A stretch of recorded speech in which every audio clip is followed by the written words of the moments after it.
Hey, what's up? I'm Al. I make games, play games, and everything between. And today I'm going to be going over the first 10 levels in Ball Meets World, a game I made in Buildbox. Fun fact, I kind of had a stomachache and I redid like 42 levels in 4 days, which is kind of one of the best things about Buildbox is the ability to just go in and create levels, especially if you have in mind the formatting, the obstacles. Now this video is brought to you by my game Ball Meets World. Check it out, links down below.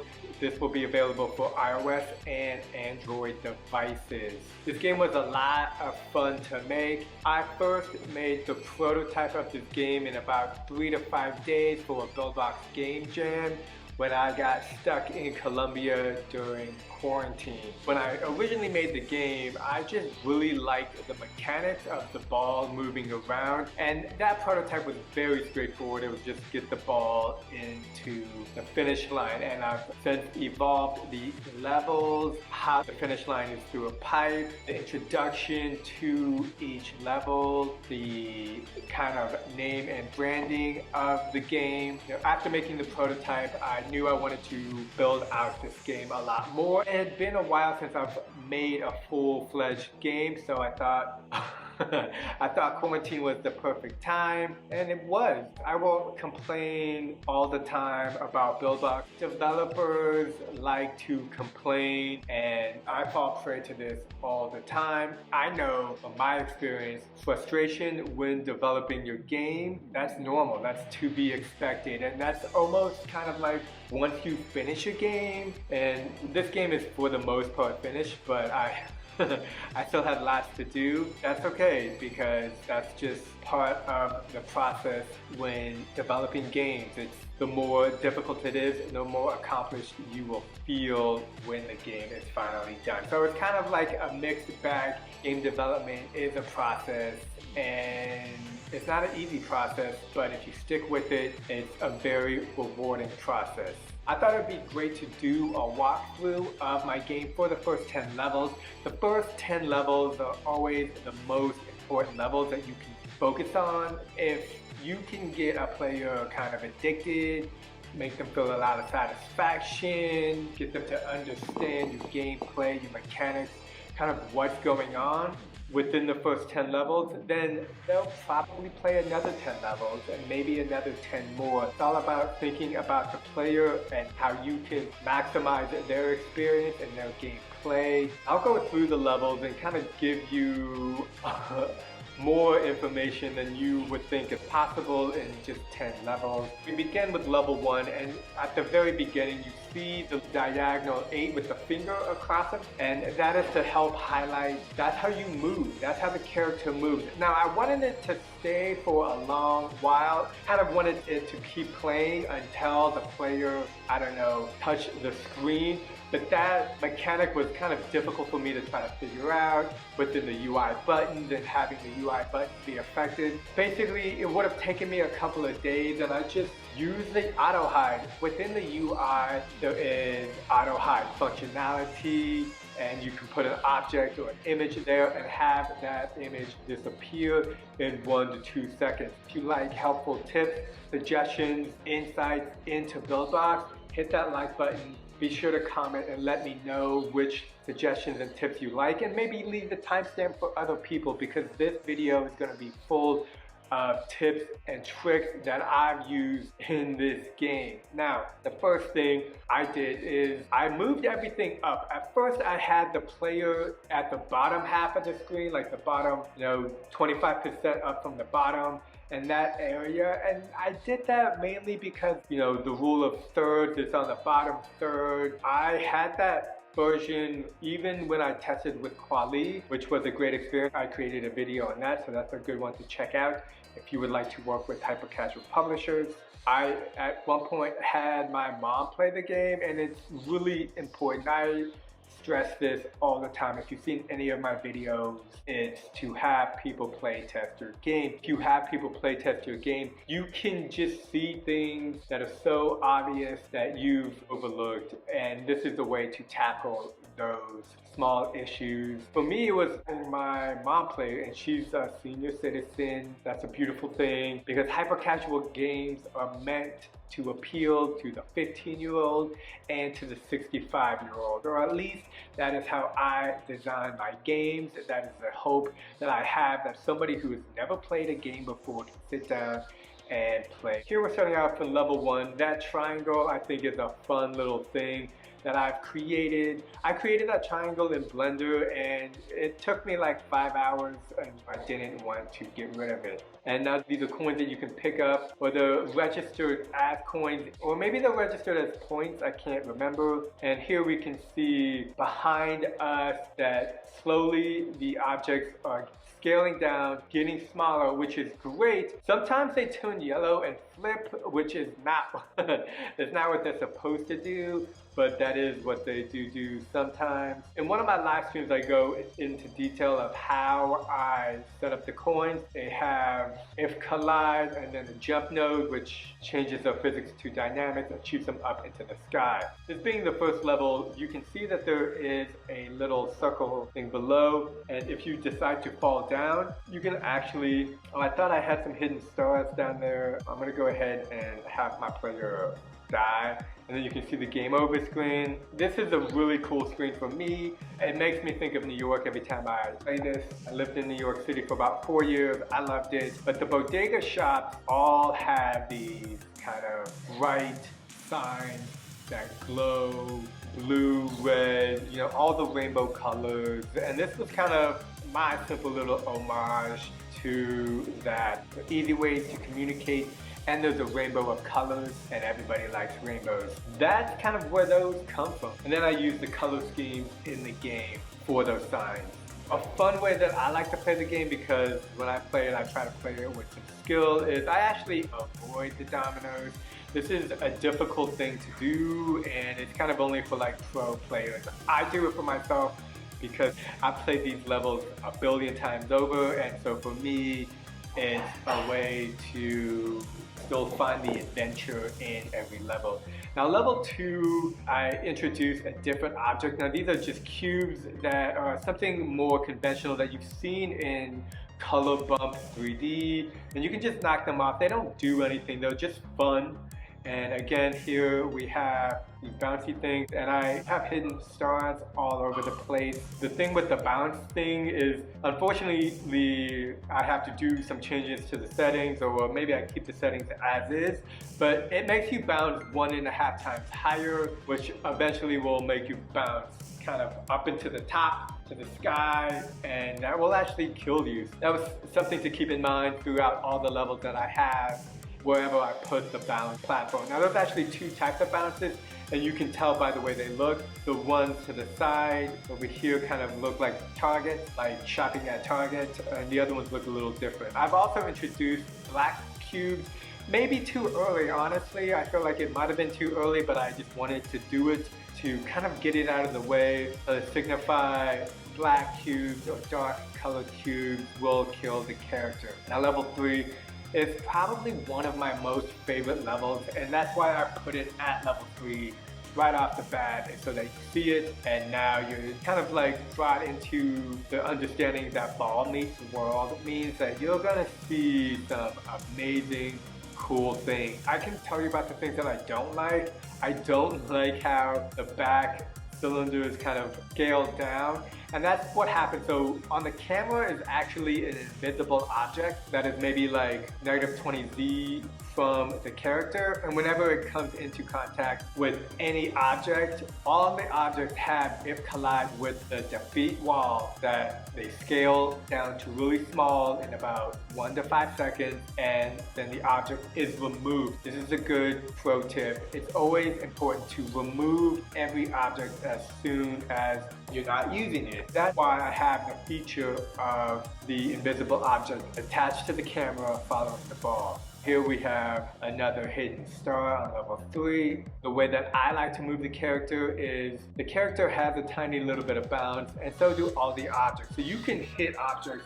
at a certain speed, causing the ball to bounce off said object. Level 4, we got these dominoes, which again are the points, and I've introduced these sliding objects. Now, I actually got this idea from Fall Guys, which I think is a really cool game to watch. I unfortunately don't have the ability to play it yet, but I hope to eventually. We got the shapes moving negative X direction and negative Z direction. In hindsight, I can also create it to move within the Y direction, and using this, I use the wave node, and there's a pin. You can pin the wave node. You want to set everything to 0 and then pin the wave node, and then you can change these objects individually with different wave speeds. So like a -6 for one object, a +6 X another object, and then a -8 Z for another object. A lot of possibilities. The codes on the bottom were a revelation in terms of how to utilize less processing power for the game itself. Now, for every 15 cones, there's actually only one cone that has any real physics base. And the main reason for that is one cone is a lot easier to process than 20 cones. The way it's set up in Buildbox is I just have multiple 3D models, and really only the first 3D model gets counted. So level 5 is also one of my favorite levels, and that's primarily because it was actually one of the first levels. You can go back and watch the live stream I did where I created this level. It took hours, and I was very kind of adamant in trying to figure out how this mechanic worked. I was going for kind of like Frogger, and you can see I even implemented arrows to help point you the way, because you can go really far left and you can go really far right. And for the most part, this level is pretty easy. And again, you can see the objects hitting the defeat wall that I have following the character, causing them to, in some cases, move really quickly. And there we just saw that the collision for the player and the defeat on the ground didn't necessarily register quickly or as it happened. And you'll see that throughout the game, where the player will hit an enemy object and slightly move the enemy object. So if the player actually moves slow enough, you can move some enemy objects out of the way. This to me is kind of like a misconnect on the Buildbox, but it's not going to stop me from making a game. There are things you can do, like making the collision editors bigger so that they register. I just kind of ignored it. I kind of try to look at it as a feature, get it into the pipe, and then you can see the confetti shoot out everywhere, because that is a great way to signify that the level is over, and kind of like a hooray. And I went to, I think it was freesound.org. There's a lot of free websites that you can go to get free sounds. I've also used paid websites that I use to get the free sounds. It's kind of like a mix of both. You gotta find what works best for you. At some point, try not to spend too much time on it. At the end of the day, you need to keep track of your time, and if you find yourself spending way too much time on something, try to find a quick answer that's good enough for that day, and then move forward. That to me is a really good trick that I use on the everyday, because you can find yourself getting stuck so many places. You really don't want to get stuck. You want to keep moving forward, and you find that when you go back to where you were stuck, your mind is in a forward-thinking momentum, and you'll be able to solve those problems a lot faster. That is a pro tip that I use all the time. When you find yourself stuck, you know, for me it's 2 to 4 hours stuck on the same thing. Sometimes I'll push my way through, kind of like the live stream I did for level 5. I'll just push my way through, and then I'll find a solution. But other times I'll just skip it and I'll come back to it. You need to find what works for you, and usually a variety of things is the best way to go. Now level 6 is also inspired by Fall Guys. I knew I could do this before I saw this done in Fall Guys, but something about watching Fall Guys and being like, why don't I just do this? I get scared whenever I try to do something new, because as I just mentioned, I don't want to get stuck on that for 4 hours. That is my worst nightmare, to be stuck on a problem for 2 to 4 hours and then finally be done with it. But in my mind, that's too much time. When you've been using Buildbox 3 every day for about a year, you realize it's always a legitimate fear. But sometimes something like this literally took me 20 minutes. That's one of the reasons why I redid like 42 different levels. I redid all my levels and I made them so much easier, both because of the influence of watching my mom struggle because the game was just a little bit too difficult. I thought it was really easy, but it was difficult for her. So I just redid all the levels, and I knew that if I could recreate this level in 5 to 20 minutes, then I could recreate all the levels in 5 to 10 minutes. Creating is so much fun, but what goes hand in hand with creation is destruction. Because I literally had to destroy. I tried to reuse some of the levels, and where there was 1 lane, I created 3 lanes, and I just did a lot of things to make the levels easier. A big piece of it was literally just destroying everything and starting from scratch. Now, level 7 I think does a great job, and I'm trying to utilize the bounce, introducing the back and forth wave feature of that block, introducing the spinning mechanic. I'm basically trying to open up the thought process of everything you've seen before, you may see again. I have the bounce cylinder, which is super heavily inspired by pinball. You probably don't know this about me, but I'm kind of like a pinball fanatic. Not so much recently because I haven't had the opportunity to play pinball, but when I lived in New York City, I was a part of a pinball crew. It's like a bowling league, except you play pinball once to twice a week. Lots of drinking, lots of smoking, lots of the fun stuff, and hanging out with friends and just playing games in a tournament style. I miss pinball all the time. Even this game itself is kind of like the characters of pinball and just moving through different worlds. It's just fun to think about. Now this is arguably also one of my favorite levels, and yeah, half pipes. You know, I went on my first half pipe I think when I was 8 or 9 years old. Oh crap, when I was living in Germany. Almost died there, and that was the delay of half pipe just disappearing. I try to have the half pipe scale down, but when these half pipes scale down, visually it looks very strange. I added a delay node of about 10 seconds and then they disappear. It allows any player to move at their speed. The half pipes don't move too quickly, but you get the fun effect of the going up and down the sides, and you still have to watch out for the enemy balls that fall to the ground. Level 9, and this is like a shoot 'em up. Here we see a big influence of Angry Birds, but this is like the ball is the Angry Birds. Let's knock that triangle over. Now here is also an introduction of the elevators. There's elevators throughout the game. The elevators are kind of used as a catapult, and they launch you down, and this was a really fun part, and those just all scatter everywhere.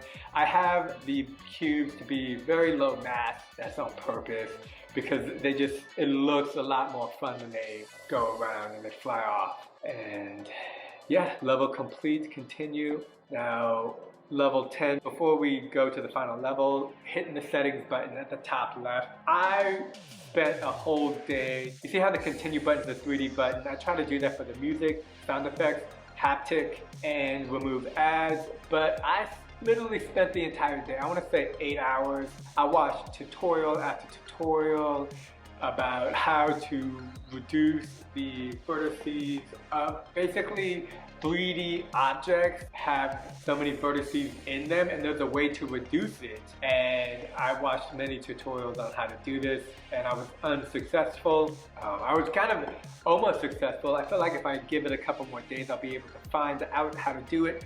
But again, you know, I spent so many days trying to do that, and here, my favorite thing is these little buttons that turn on and off. This took like an hour, where then I spent 7 hours trying to get 3D text images, and that was a fail. So you win some, you lose some. And then there's even the Game Center. Game Center is really easy to set up in Buildbox.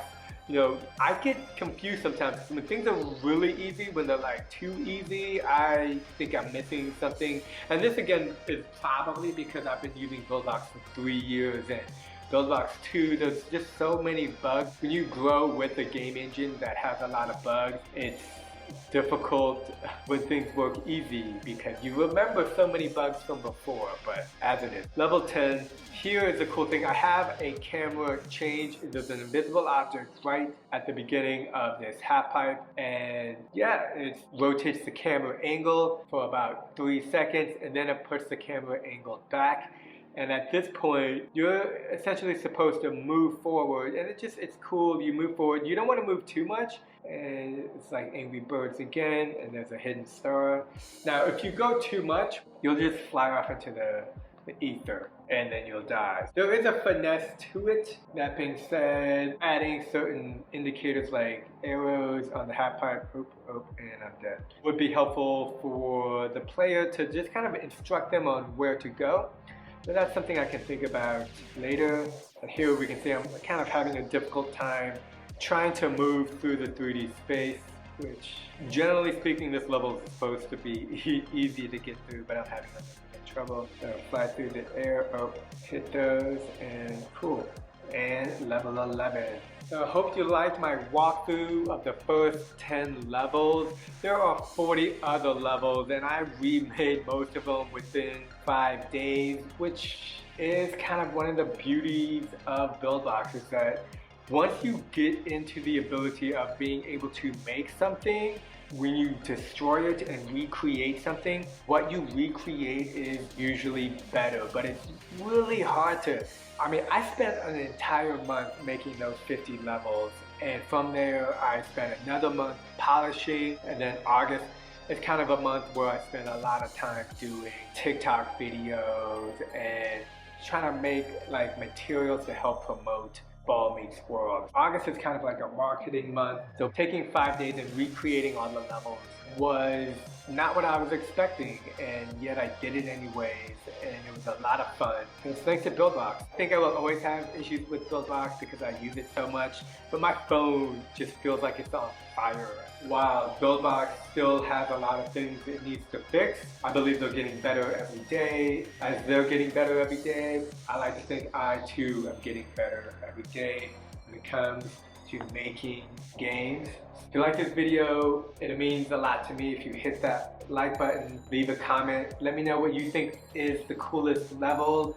Be sure to let me know what kind of game you're making, because I'm always curious to know. And if you are publishing a game, be sure to let me know your name, what number of game it is for you, whether it's your first or your 10th game, because to me that is really important. At the end of the day, I would rather play someone's 10th game than their first game, just because of the evolution that is involved. And this may not be something you see until you actually made your 10th game, especially if you're working on your first game. And I think when you're working on your first game, literally just finishing that game is the biggest accomplishment. Finishing it, doing all the things you need to do with the screenshot, all that fun stuff. Until next time, stay safe out there. I gotta go catch a plane. Peace.